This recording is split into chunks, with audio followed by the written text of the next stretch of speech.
you don't have dental insurance, and I'm not picking on you, nobody you know has dental insurance. Which seems like a crazy thing to say, right? Well, the truth of the matter is, dental insurance doesn't exist. That's a ridiculous thing to say. Of course dental insurance exists. I or my employer pay dental insurance premiums every month. So that thing that we're getting, it's dental insurance.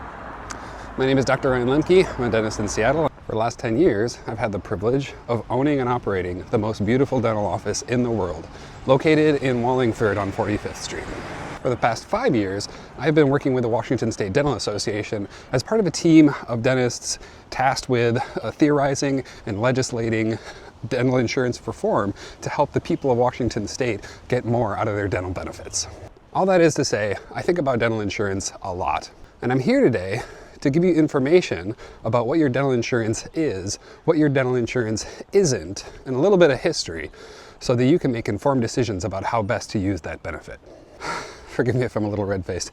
There's some hills in this here town, you might have heard. So of course, you have this product, and because of the legal definitions of indemnify and premium and benefits and all these things, they can call it dental insurance. But the product you have isn't really insurance, is it? When something bad happens, insurance is supposed to be there to make you whole again. It's supposed to pay enough to take care of you so that you don't have too bad of out-of-pocket costs.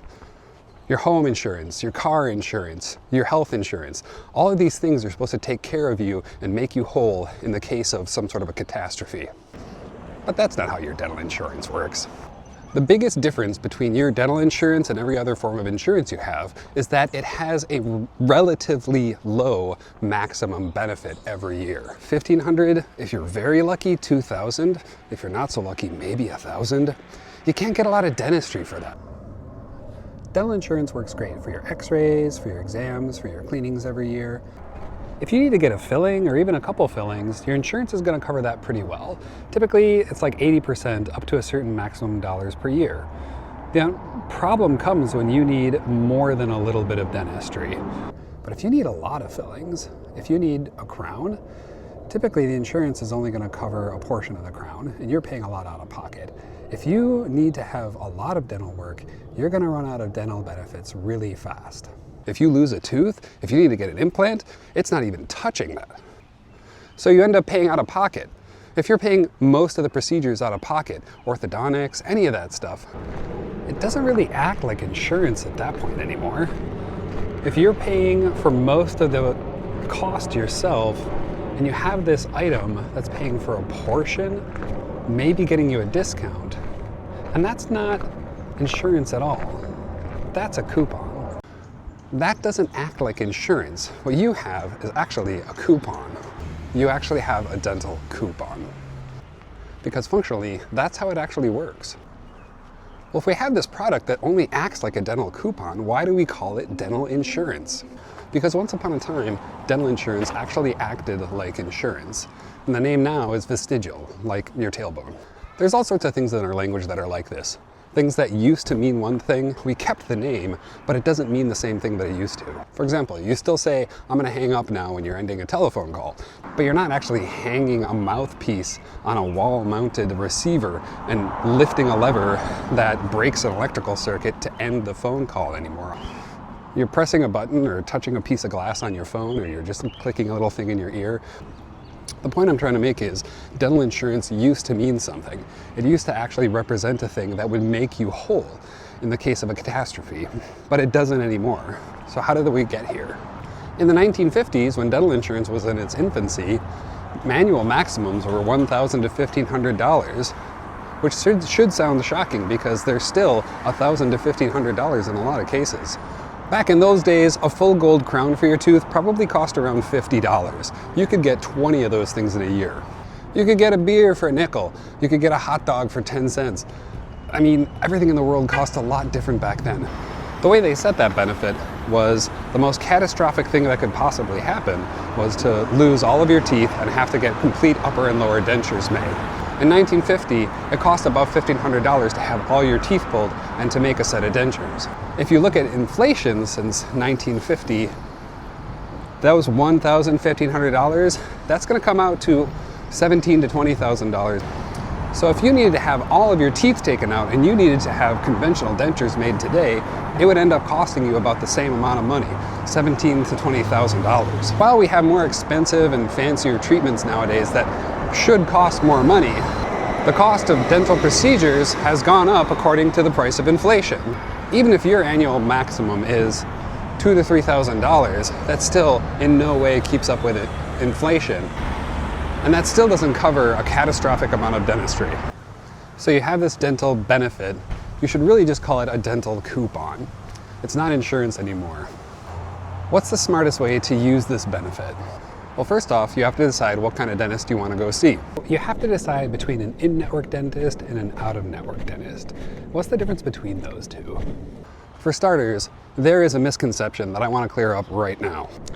There's no such thing as my dentist doesn't take my insurance. There's no such thing as my dentist doesn't take my insurance. There's no such thing as my dentist doesn't take my dental insurance.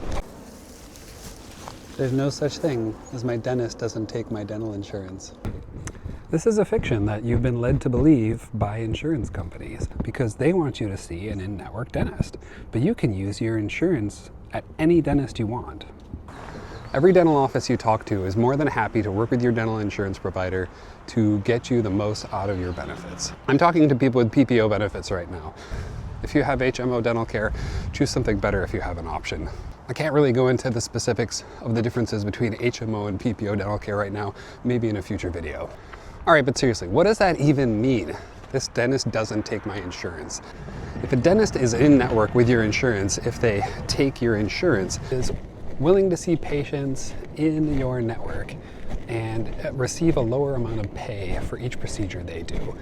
And because patients know that they can get to see you at a lower price, they're more likely to go schedule with your office. So it's like a form of advertising to say that you're in network with a given insurance. So the hope is that by accepting a lower rate of pay, you'll get more patients and it'll work out in the end. But like every other choice you make, there's going to be a trade-off, isn't there? The dentist is choosing to accept less payment for the same services, and in some instances, a lot less. Sometimes between, 30 to almost 70% less. Right now, certain insurance companies are paying less for certain procedures than they did in 2009. Do you really want to see a dentist that treats your dental care under the same economics of a Costco hot dog?